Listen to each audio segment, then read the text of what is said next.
Hi, good morning, everyone. Assalamu alaikum wa rahmatullahi wa barakatuh. It gives me great pleasure to welcome all of you to our first panel today on the topic of Islam and democracy, why religion and religious values matter. My name is Asma Saruddin. I'm the chair of the board of directors of CSID, and I will be moderating this panel. So we have 4 panelists today who will be sharing their perspectives on this critical topic. The format of the panel is as follows. Each panelist will make initial remarks for about 13 to 15 minutes, and we have to watch the time like a hawk because we are constrained by time. And after the conclusion of each of these presentations, I will then offer everyone an opportunity to engage among yourselves first for about 10 minutes or so. And then at the end, I will open it up to the floor and we invite your comments and your questions. And I'm very much hoping for a lively discussion of this very important topic. Our first speaker is John Thomas Pinna, who is the Executive Director of Muslims for Muslims International. I think the program lists the organization incorrectly. And the title of his presentation is The Amman Message and Participatory Governance in the Muslim World. John.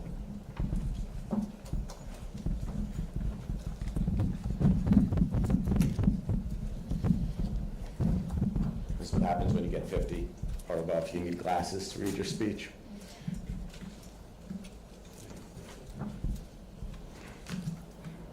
I want to thank my hosts. I see a lot of old friends here, and I appreciate the opportunity to spend this time with you all. My mother would say that there's always space for the niceties and the protocols and the cordialities. So I thank you, I thank my hosts, and I appreciate the sponsors of this event and for allowing me to come and speak and spend some time with you. When I was thinking about writing this speech, a buddy of mine in the northern territories of Pakistan, he said to me in Urdu, "Kam karo besa panao," which basically means keep your head down, make money. And I thought about something that my grandfather said to me some time ago, Bitu Rabdi Nadari, which is basically mind your own business. We cannot afford to be siloed, divided by factionalism. Our name, my name, is Pinna. It was Latinized from Pana, and my grandfather would always say, our name is ancient and indisputable, with his hand up in the air. And this came to mind when I was writing my comments. Democracy isn't a Western patent. It is ancient and indisputable. Before Jefferson penned Life, Liberty, and the Pursuit of Happiness, Bedouin tribes were holding shura councils under the desert stars, and Pashtun elders were hashing out decisions in the Jurgalan house. Consent of the governed isn't a Western import. It's older, sand-worn technology built right into our Muslim software. So why, in 2025, do pundits still treat Islam and democracy like oil and water? Because we keep letting extremists and armchair academics write our own narrative. It's time to repossess the pen, and the Amman message gives us the legal pad. So picture a scroll signed by more than 500 heavyweight scholars, Sunni, Shia, Ibadi, Sufi, Salafi. In 2004, they met in Jordan and said, enough fragmentation. This house needs new wiring. Their 3-point blueprint became known as the Amman message. 8 legal schools, all legit, takfir off the table, fatwas only by credentialed grown-ups. That's not theological fluff. That's a firewall against the viruses of sectarianism and lone wolf ideology. So why this matters for democracy? Because democracy is messy. So is Islam's legal matrix. But the Amman message does what a good constitution does. It names stakeholders, defines red lines, and sets up quality control. Stakeholders. It recognizes every mainstream maktab, a pluralist roster older than most nation states. Red lines. You can't excommunicate people because they pray with their arms higher or lower than yours.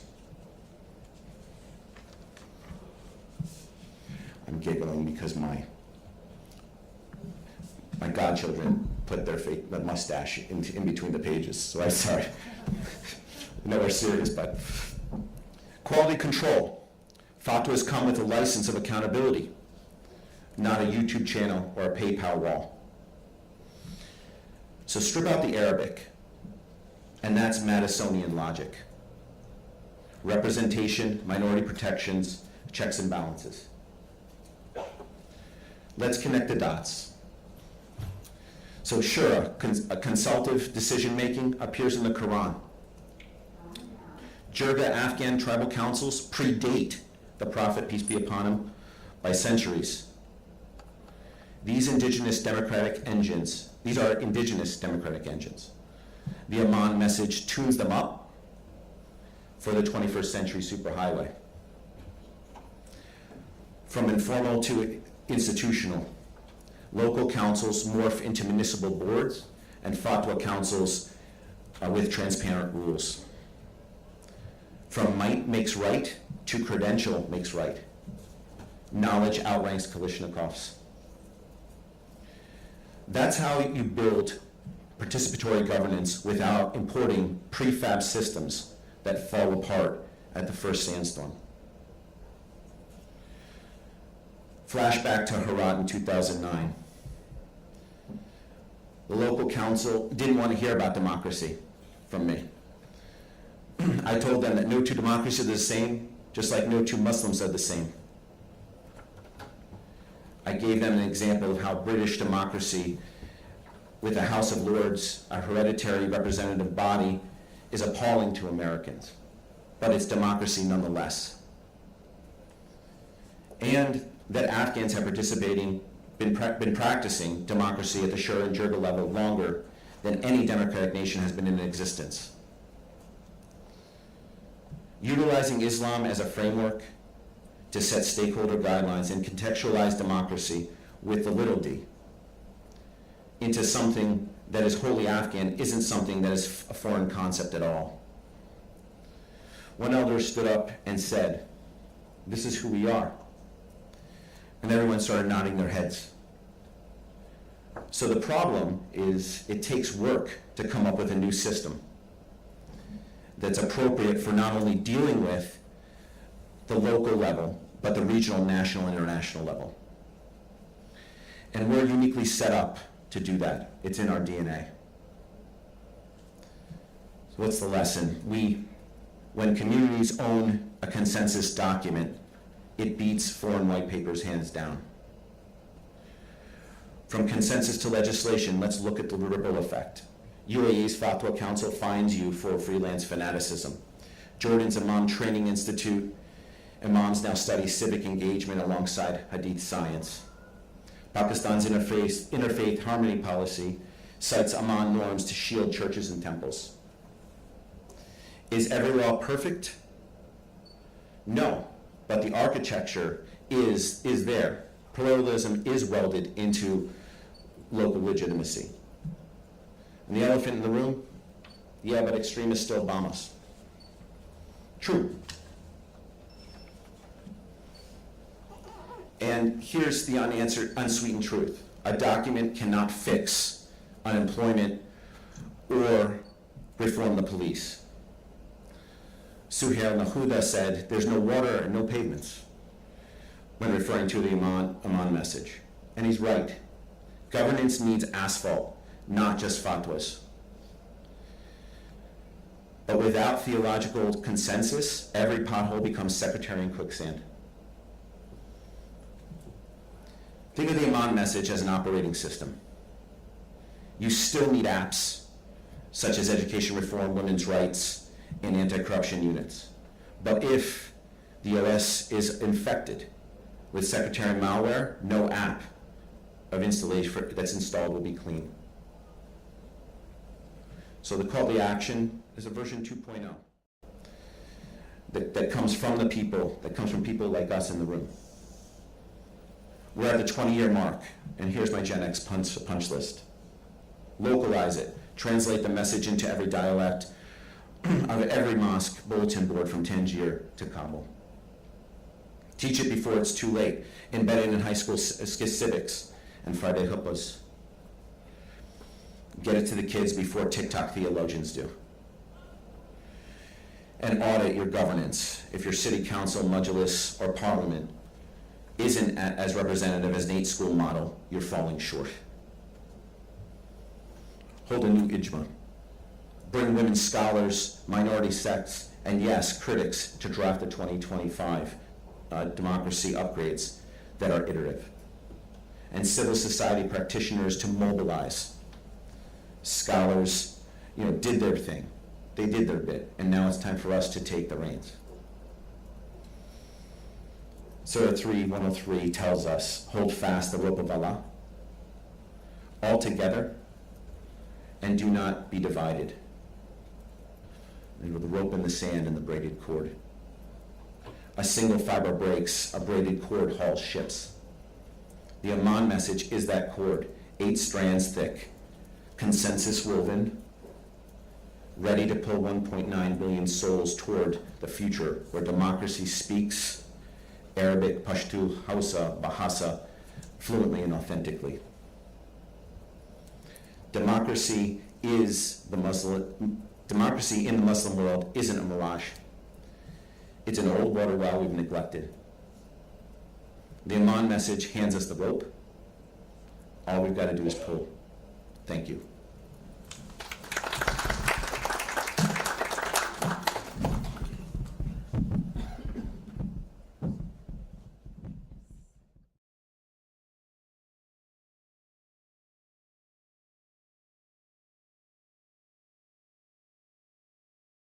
Musical chairs. All right, our next speakers are Palwasha El Kakar, who's the director for the Religion and Peace Building Program at CSID, which I learned is in the process of being resurrected. And along with a second presenter, whose name unfortunately didn't make it to the program, Mohammed Are you here? Okay, very good. Who is a PhD candidate at George Mason University. And they will be speaking on the topic of the evolution of authoritarianism in the Muslim world, from governance principles to autocratic rule.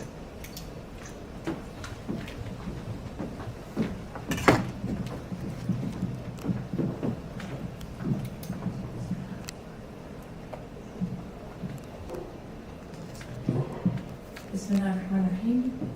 In the name of the Creator, the most compassionate, the most merciful. All praise is due to the compassionate Creator. Distinguished scholars, guests, and friends, Assalamu alaikum wa barakatuh.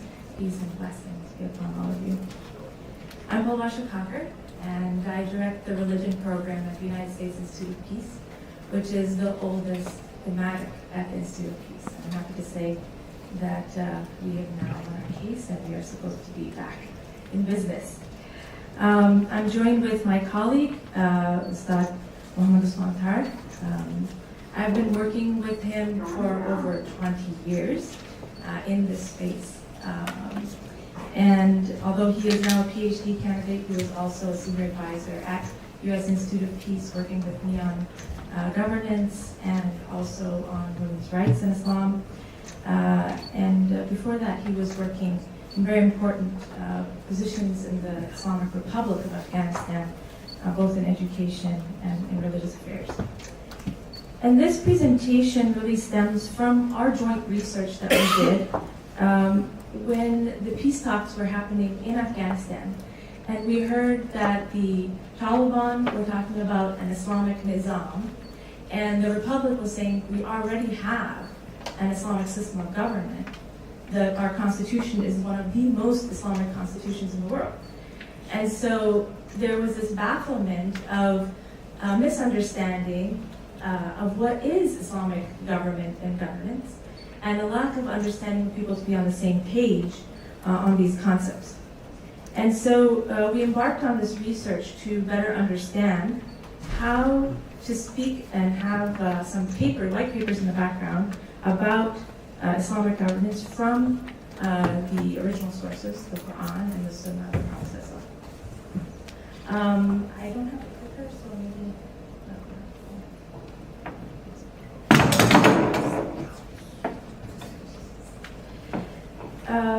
So through this presentation, we'll talk about the principles that we did research on for the peace process, and then we'll also look at some of the historical deviations. My colleague will do that, and then finally look at the principles and how it's so relevant today. We'll do that in these 3 sections.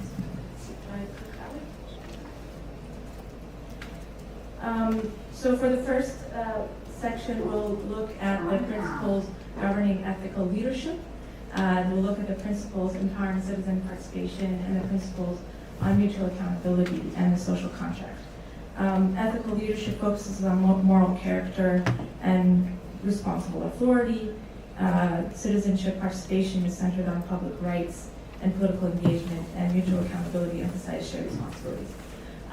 There's been a lot of reference to the Medina Constitution and to other references in the Quran, so I'll try to go quickly through some of these topics because I believe all of you are very well aware of them. But I think the way we've organized them have been helpful when we're talking about governance and also in comparison with principles of good governance that are the common parlance today when we talk about governance in peace building and development work.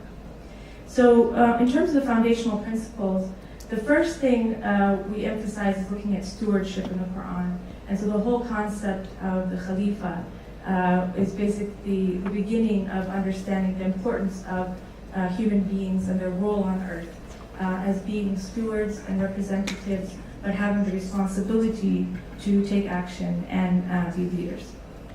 Next slide.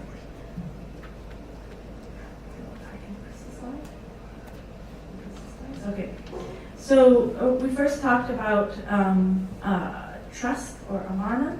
I think when I was first taught the importance of amana, it was more in terms of what's entrusted to me, rather than thinking of amana as leadership and trust. So leadership can also be a trust of people, and it has this moral responsibility, and it's a privilege. And I think the story of Abu Bakr, who, when he was chosen as a caliph, really stands out to explain this dynamic that's described in the Quranic verses that we have up on the screen. He stood before the people when he was elected, and he said, "I've been appointed over you, but I am not the best among you. Help me if I do right, and correct me if I do wrong." And that really set the ethical tone of leadership based on public trust and not personal entitlement. Next slide. The second is a very important issue that was raised before on justice and rule of law. Justice, or adl, is a divine command and ethical backbone of Islamic governance. It's important to uphold justice even against ourselves, and that's been brought up many times before. The Prophet ﷺ emphasized equality before the law. One story of the Caliph Ali radiallahu anhu, who really stands out as an example of how this really can be enforced and implemented.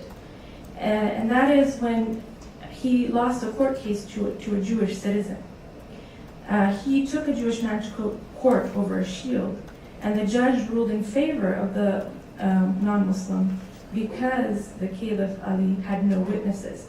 That moment really became a lesson in equality before the law, that is, even the ruler is held to the same system. Next slide. Meritocracy and wisdom, that is hikmah. The verses on leadership and trust also talk about giving it to people who deserve it. entrusting responsibility to those who are capable. And wisdom is also key in effective governance. The Prophet ﷺ and Omar radiallahu ta'ala anhu exemplified this meritocracy by prioritizing integrity and capable appointments. There are many examples of how people were changed in the government when there was a more capable person that came to Omar radiallahu ta'ala anhu or was recommended. And the Prophet ﷺ also refused to appoint people who requested a leadership role rather than had the merits of being a leader. Next slide. So now we're getting to the second, the citizen rights and responsibilities, consultation and public consent.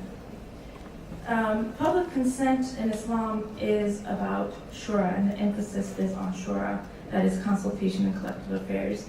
My brother John Pinot spoke about shura before, and it's not just about consultation, and as my brother Salam also mentioned, in terms of just the social contract, but it also was used as a way to appoint and elect representatives and leaders.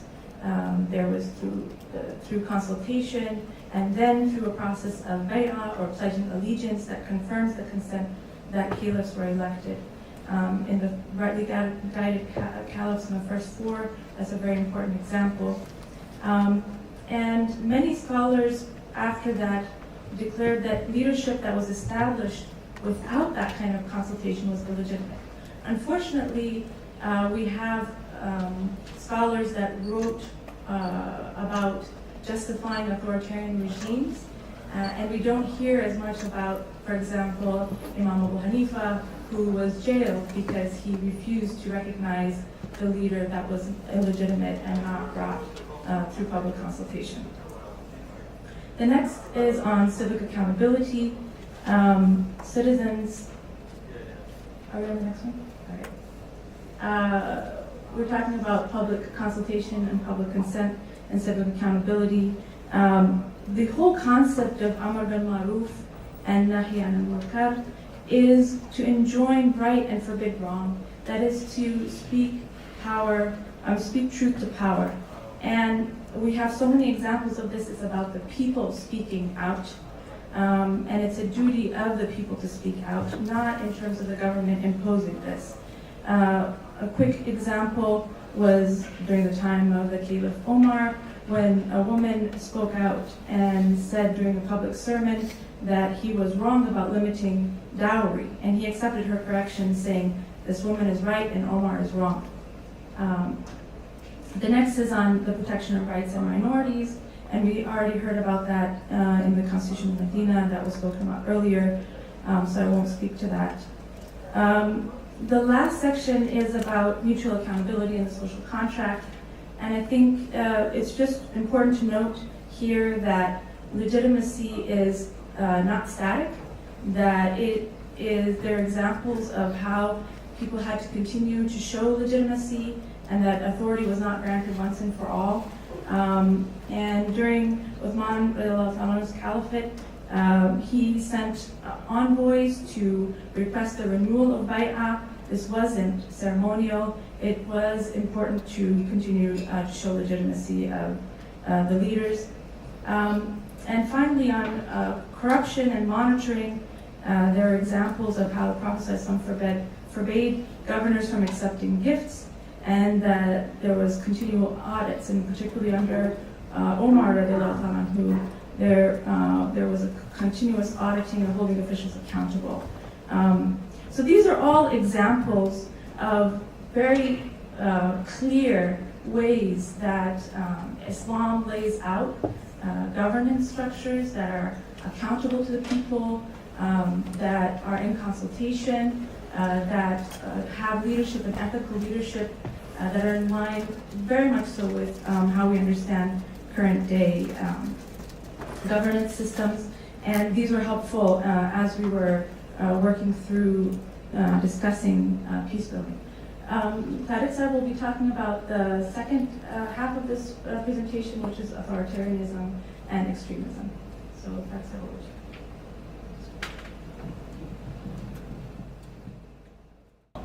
Assalamu alaikum. Good morning. Good morning, yes. I will continue with the authoritarianism, rise of extremism in war and terror. It is a very long period starting from 662 until now. It's very difficult to cover, but I will be very short on going through.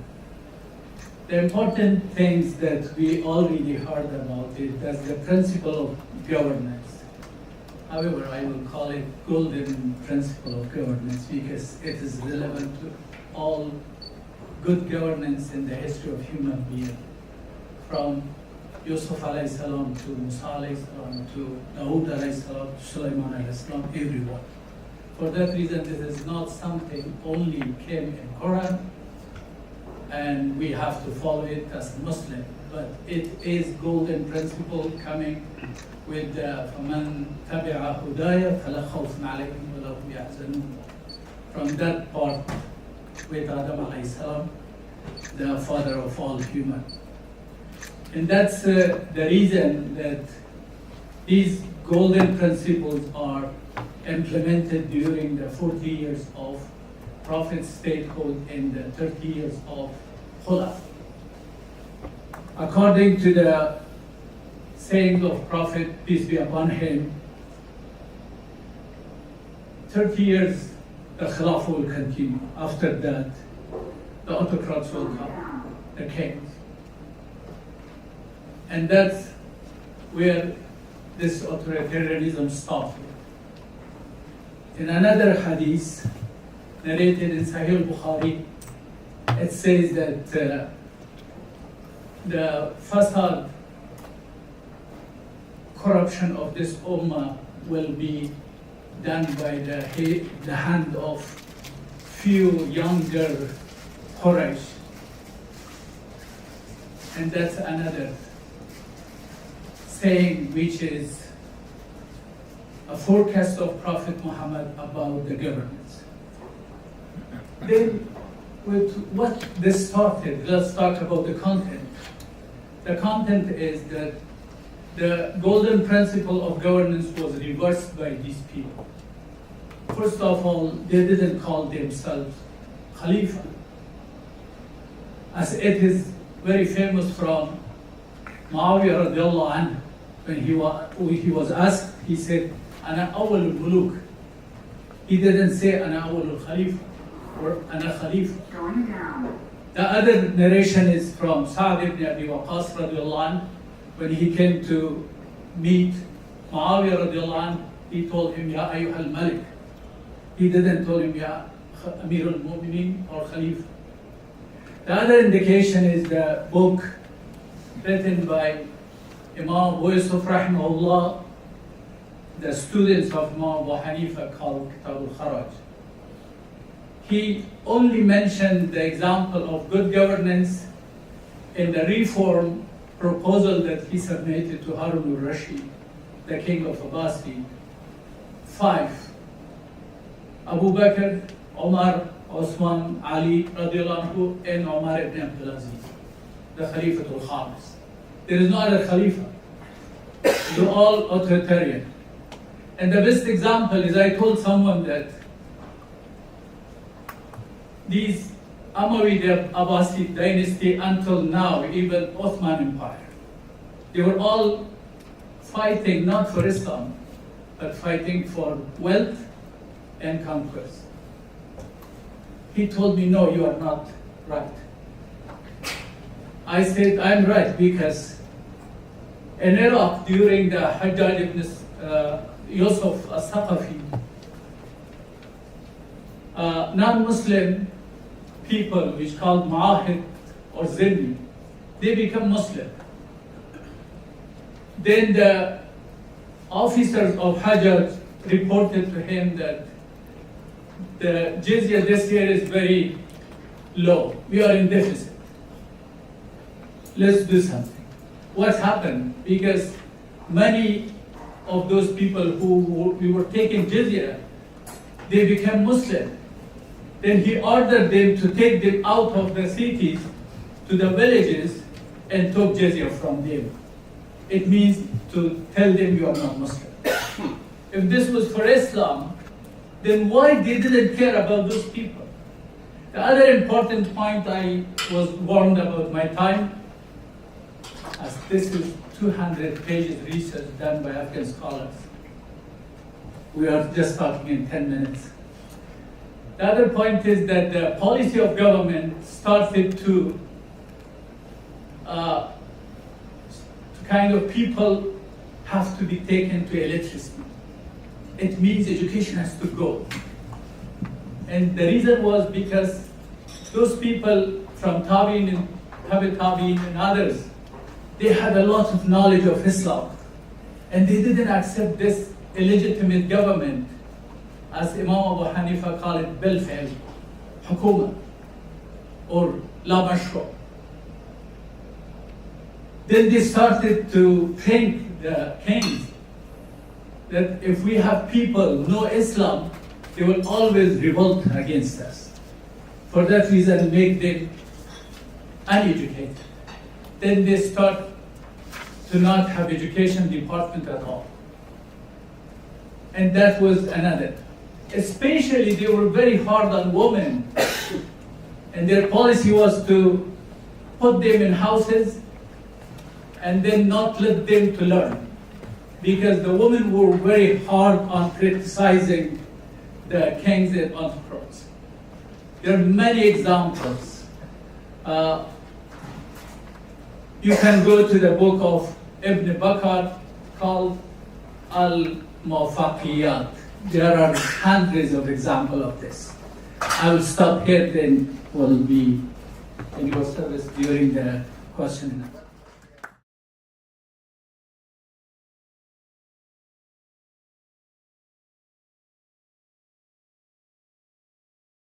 Thank you very much, Paul Bashar and Mohammed, for your illuminating paper, which actually nicely complemented the first paper by John. And I can only say is that I wish a lot of those ethical guidelines were still being enforced today. We'd be living in a different world, wouldn't we? Our third speaker is Sahar Khamis, who is an associate professor in the Department of Communication at the University of Maryland. And the title of her presentation is Defending Democracy in the Muslim World, A Path to Justice, Stability, and Prosperity. Okay. Oh, I'm sorry. I'm very sorry, because the title was actually given on top of the speaker's name. Let me rephrase that. I just gave you the title of the last presentation. And actually, she will be speaking on transnational online repression and resistance, gendered digital activism to advance democracy in the Muslim world. That's the continuing, I think, but Mohammed had started talking about in terms of gendered activities.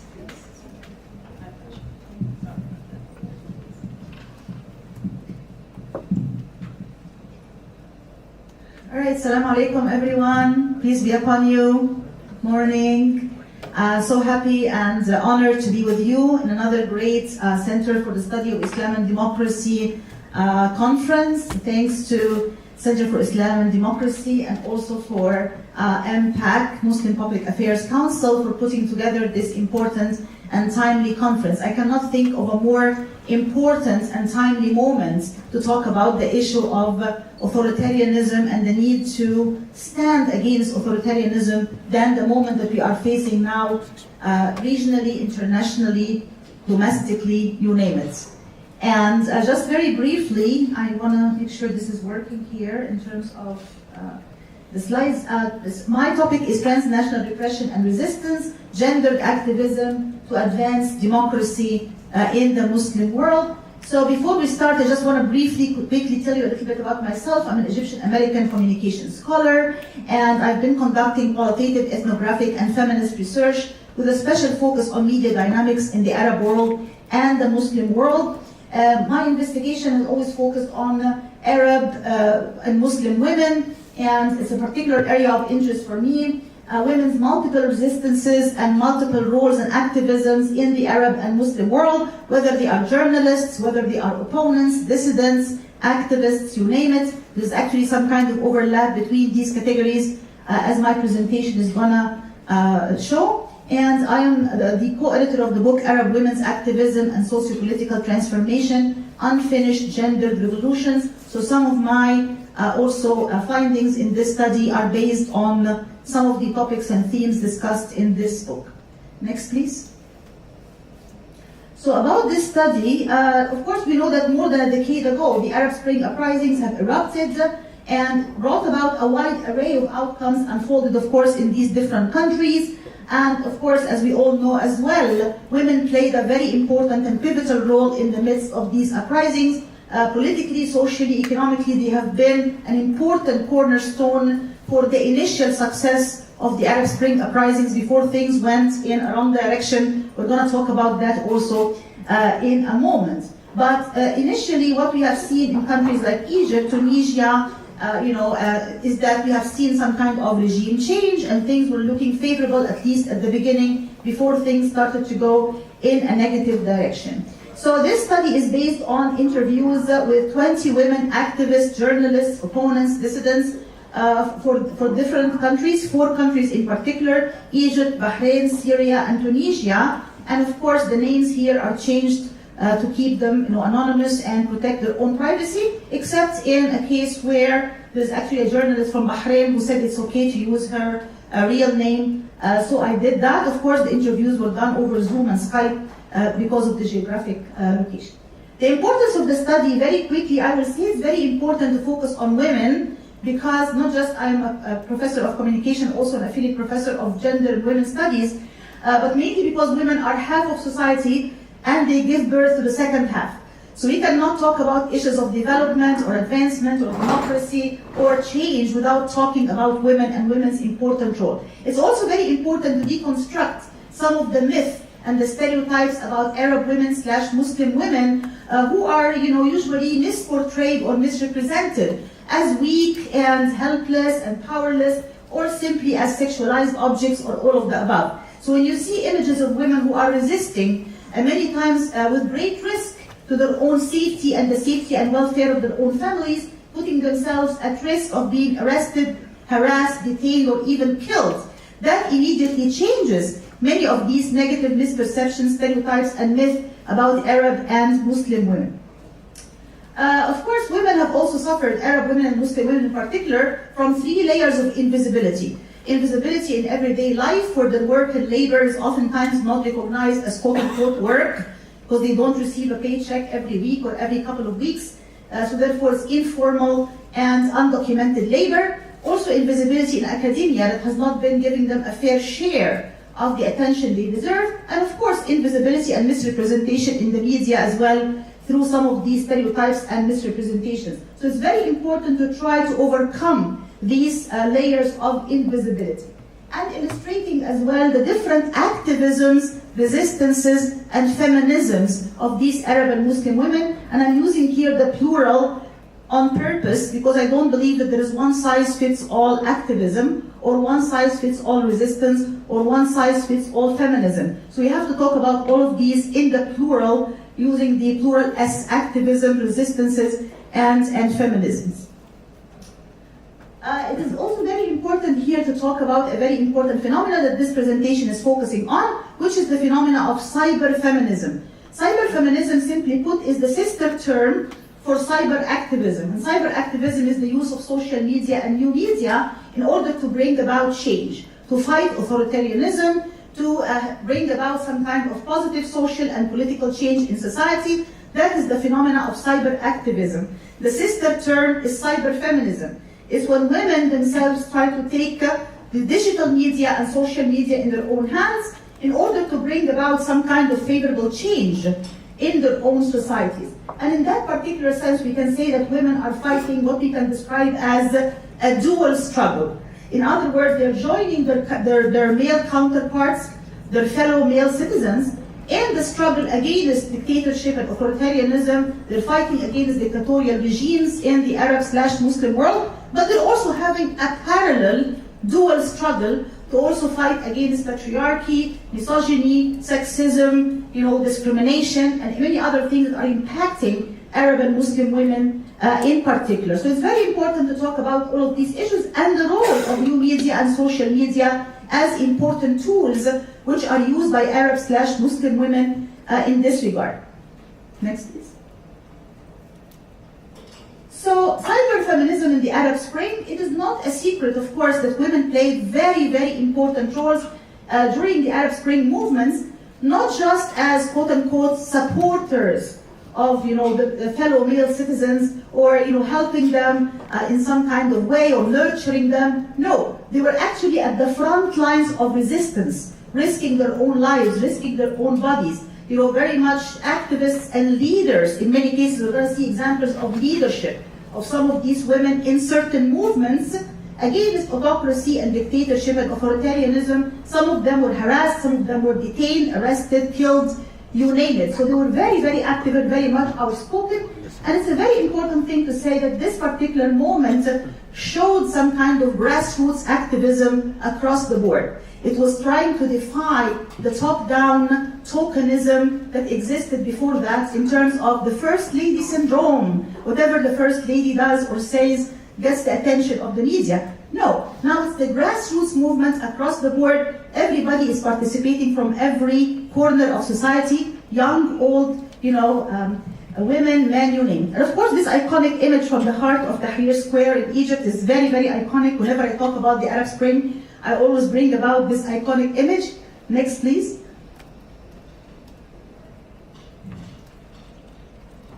And this is another one of my favorite iconic images as well. This is a very much middle-class Egyptian woman in the heart of Tahrir Square, trying to play a role in her own society and bring attention to issues of imprisonment and detention. This is Wa'il Ghunaim. He was one of the iconic figures in the revolution. And this woman was actually showing his image and saying, this guy was just detained, he was just arrested. When are we going to stop using things like the emergency law? When are we going to stop these kinds of, arbitrary detentions and arrests? And that's another iconic image of how social media in particular, Facebook, Twitter, played a very important pivotal role in the midst of these uprisings. That's another one of my favorite images as well. However, this is a very important moment of redefining what activism and resistance actually means, just like we talked a moment ago about the indigenous, autonomous, bottom-up rather than top-down activism and resistance, which is coming from the grassroots, not from the top-down, but from the bottom-up, and engulfing different segments of society and different sectors of society across the board. Even women themselves, some of them were rich, some of them were poor, some of them were Muslims, some of them were Coptic Christians, you name it. I mean, there was this kind of inclusive moment of solidarity and unity. That is very important. And we also talked about the parallel revolution or the dual struggle of women in that particular sense, the socio-political kind of resistance and activism they have been engaging in. Next, please.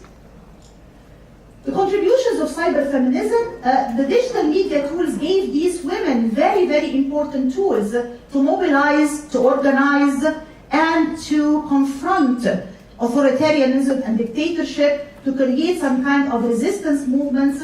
It gave them the opportunity to amplify their own voices and to be heard, not just domestically or locally, but also regionally and internationally, bringing about awareness to issues like corruption, violations of human rights, sexism, misogyny, and other types of pressures that they were facing.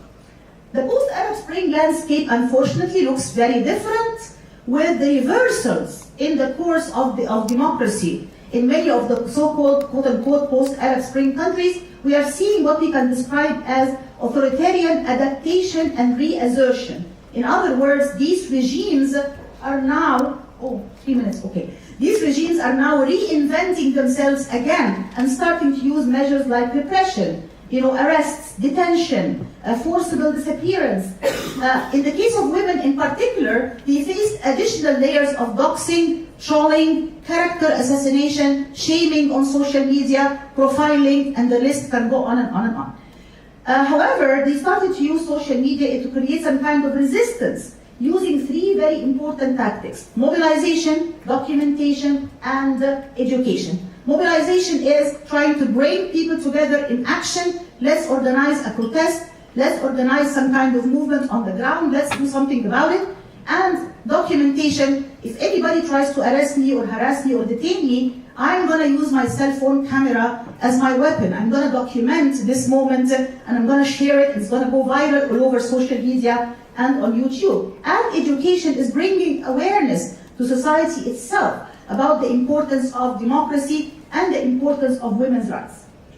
So they're engaging in three parallel struggles very quickly: a political struggle, a social struggle, and a legal struggle. The political struggle, of course, is pushing back against the governments which are authoritarian and dictatorial. One good example is a group called No Military Trials for Civilians, which was created by women lawyers and leaders in Egypt in order to try to stop any kind of military trial for any civilian in Egypt. Next slide, please. The social struggle pushing back against an issue like sexual harassment, which impacts women in particular, creating groups like شفت تحرش, which means I saw harassment, and Harass Map, which shows the places where these types of harassment are actually taking place. And the third one is the legal struggle. The legal struggle is often a blind spot. People don't talk about it, but it's very important to change the laws and regulations which are very much discriminating against women. Women were successful, for example, in the case of Tunisia, to create a new law which defines gendered violence not just as domestic violence, but as political violence, social violence, economic violence, any type of violence that women face in any sphere of society. So when we look at these three parallel struggles, we can clearly see how women were using the social media tools they have at their disposal in order to create positive change in their own societies and to create some kind of shift away from authoritarianism, dictatorship, autocracy, and to create some kind of favorable and positive change in their own societies. Next, please. Yes.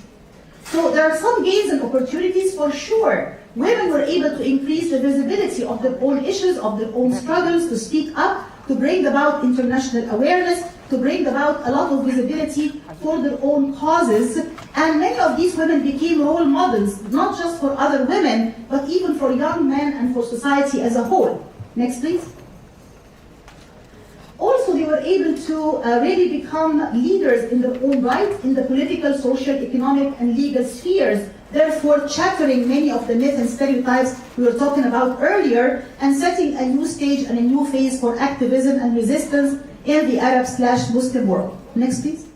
However, there are a lot of threats and challenges as well. We have to say that the reversals in the process of democracy and democratization in this region meant also huge challenges for women. The shift from solidarity to fragmentation, from unity to polarization, the persistence of some of the negative practices and patriarchy and other negative traditions that are still impacting women. And for some people on the secular/liberal camp, they see the rise of political Islam as also a challenge. The limitations of cyberfeminism, just like everything else in life. Yes, we talked about all of these potentialities and all of these great things about cyberfeminism, but it's not a magical stick. It is not a magic stick or a magic tool. It can only go so far. It has to be the people on the ground, in this case the women on the ground themselves, who actually bring about change whenever they decide to do so and however they decide to do so. It's not an end-all, be-all. It's not like, oh, we have the digital tools, next thing we're going to have democracy. That is not the case. So to conclude, we are actually seeing some potentialities, limitations, and future prospects for gender diasporic resistance. Of course, as you can imagine, with the reversals in democracy in this part of the world, many activists, including women activists, started to leave their own countries and exercise their own activism and resistance from the diaspora. But even there, in the diaspora, they are not free of government persecution, of government intimidation going after them. We saw what happened with Jamal Khashoggi in the case of Saudi Arabia. He is not the only one, but the most famous example. So yes, you can bring about amplifying the voices of opposition and dissent. You can bring about more attention and visibility internationally, but still there are limitations and still there are threats even in the diaspora. Next, please. So these women succeeded to bring about this attention, but we can see that there is a limited trickle-down effect. In other words, when you are creating a movement in the diaspora, usually it does not trickle down to the wider segments of society, because people see you as living in the safety of Arlington, Virginia. You are not really on the ground in Tahrir Square. You are not on the ground in Tunisia or Syria. So what are you talking about? So it has some kind of limited credibility and limited on-the-ground effect, and that is one of the limitations of activism in the diaspora. And finally, a very last final word, we need to really adopt what we can call a middle ground. We don't want to be in the extremes of too much optimism or too much pessimism, because both of them are unfavorable extremes. Whether in terms of talking about the phenomena of cyber activism and cyber feminism, we need to stay away from what we call cyber pessimism or cyber optimism, and to adopt the middle ground of cyber realism. See it for what it is, acknowledge the powers and the strengths, but also the weaknesses and the limitations. And the same thing when we talk about the future of democracy and activism and resistance in this part of the world. We need to acknowledge what has been done, what has been achieved, but we also need to be honest about what remains to be done and the threats and challenges ahead. Thank you so much.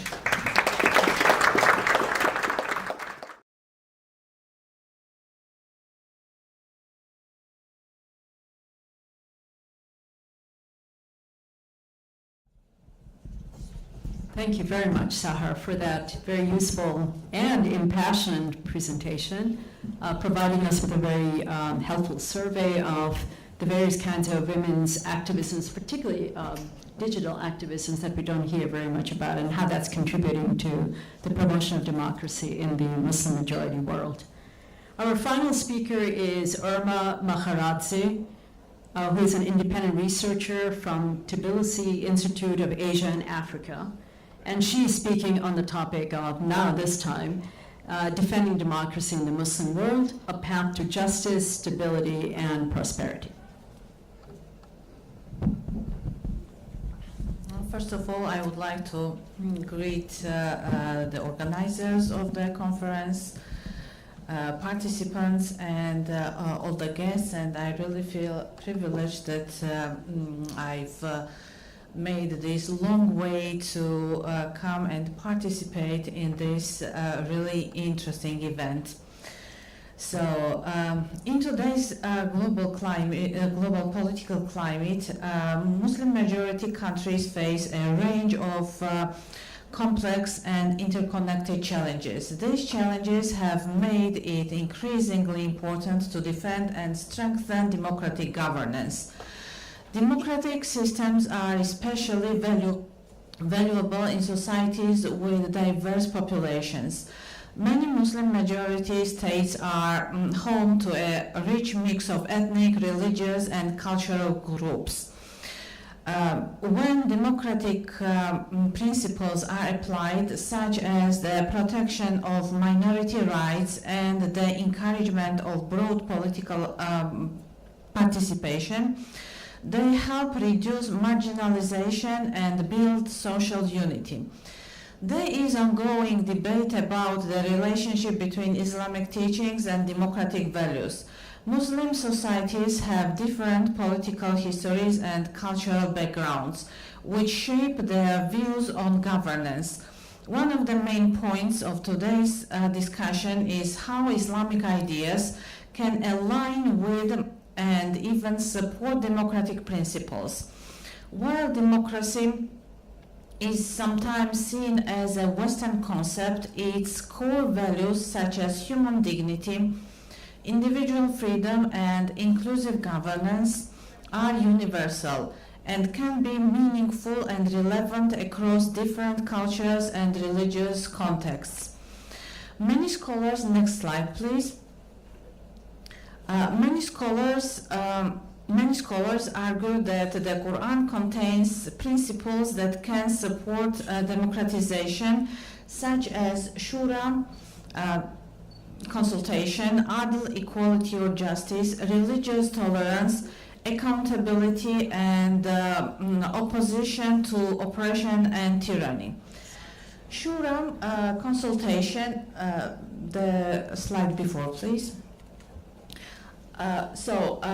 What I tried to do it was to search for the principles in the Quran which is relevant to democracy and to bring these principles to strengthen the idea of democracy, the idea that it is possible to make a basis, a good basis in the religious book itself for modern realization of democracy in Muslim majority countries. So, the Quran says, consult them in matters, and when you have decided, then rely upon Allah, which encourages leaders to consult their people. The concept of shura, mutual consultation, can be highlighted as a democratic principle.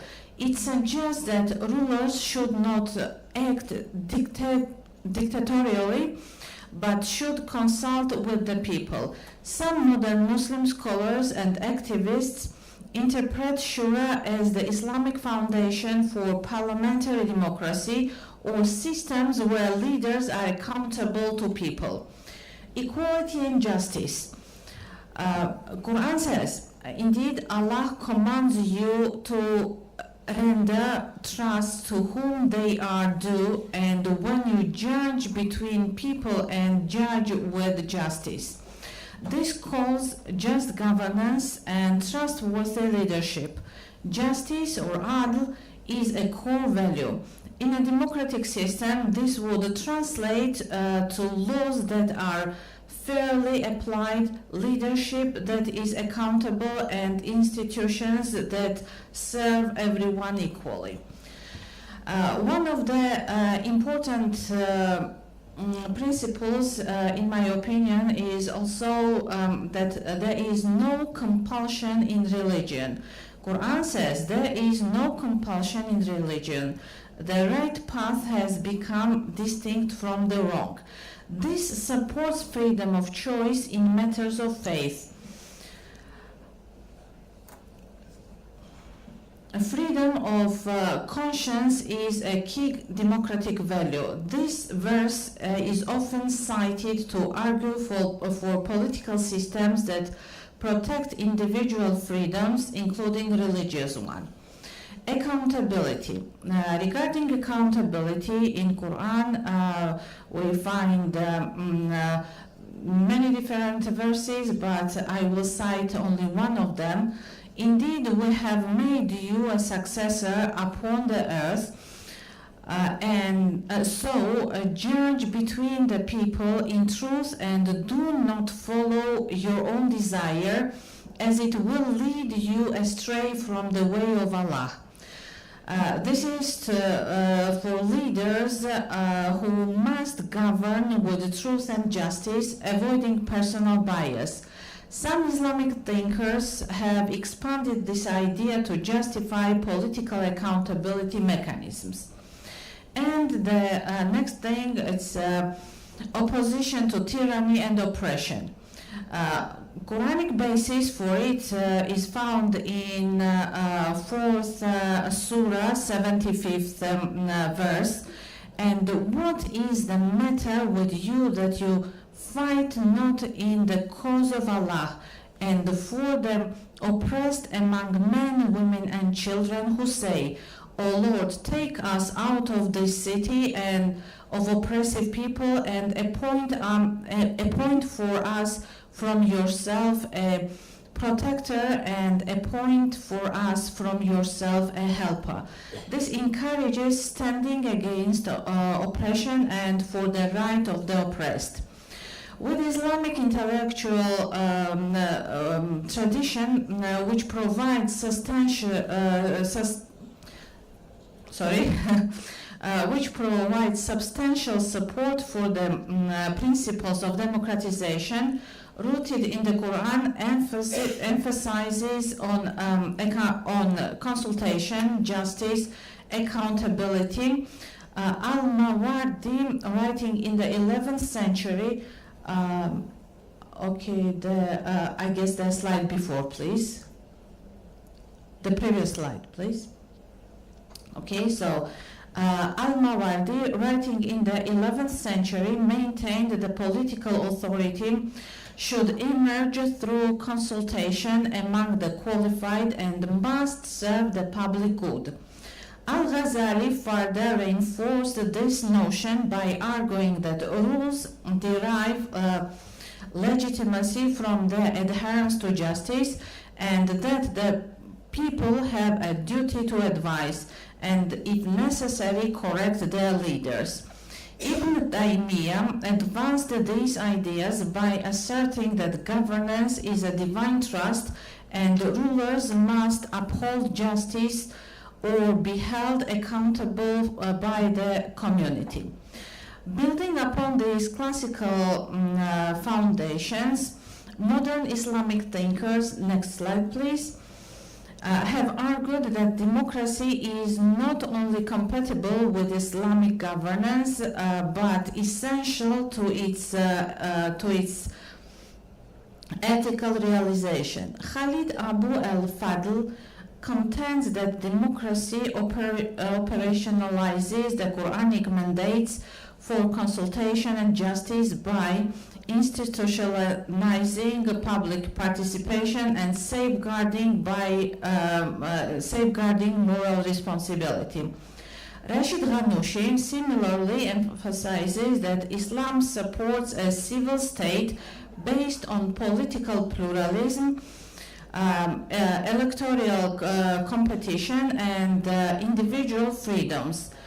Abdul Karim Surush offers a profound philosophical rationale, asserting that while divine revelation is infallible, human understanding of religion is inherently fallible, thus necessitating democratic openness to divine interpretations and critical discourse. Together, these classical and contemporary perspectives reveal that democratization is not an alien import to Islam, but rather a modern articulation of its enduring moral and political ideas. Empirical studies indicate that democratic governance correlates with sustainable economic development as it promotes institutional transparency and adherence to the rule of law. Authoritarian regimes, by contrast, frequently engender corruption and economic stagnation due to the absence of accountability mechanisms. The establishment of subtle democratic institutions in Muslim-majority states has the potential to attract foreign investment, alleviate poverty, and enhance overall socio-economic development.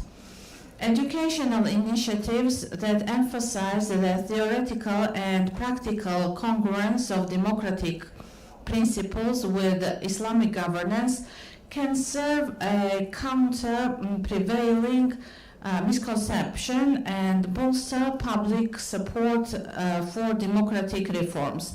Additionally, institutional actors must adopt a strategic approach in supporting democratization efforts, one that involves diplomatic engagement, economic investments, and institutional capacity building, while simultaneously respecting the principle of non-interference in domestic political affairs.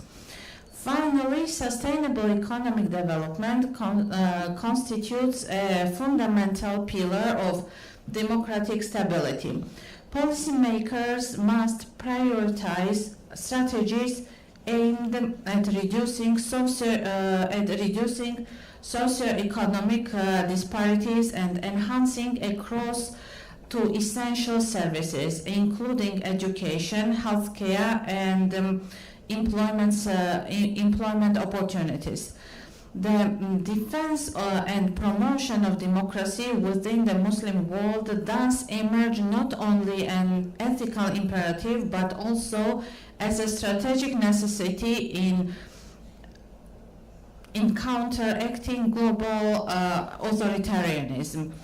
By integrating democratic governance with fundamental Islamic principles of justice and equity, Muslim-majority nations can cultivate political systems and uphold human dignity, foster economic prosperity, and contribute to international peace and stability.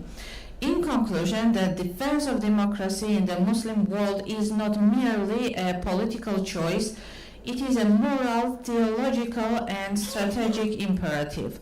As illustrated, Islamic principles such as Shura, Adl, and Mas'uliyah are not only compatible with democratic governance but can actively enrich and legitimize it. By drawing on both classical Islamic thought and contemporary scholarship, Muslim majority societies can forge a unique indigenous model of democracy, one that is faithful to their religious heritage while responsive to modern political and socio-economic realities. The journey toward democratic resilience will require sustained efforts in education, civil society empowerment, and international cooperation. But it remains a vital and achievable goal for a just and prosperous future. Thank you for your attention.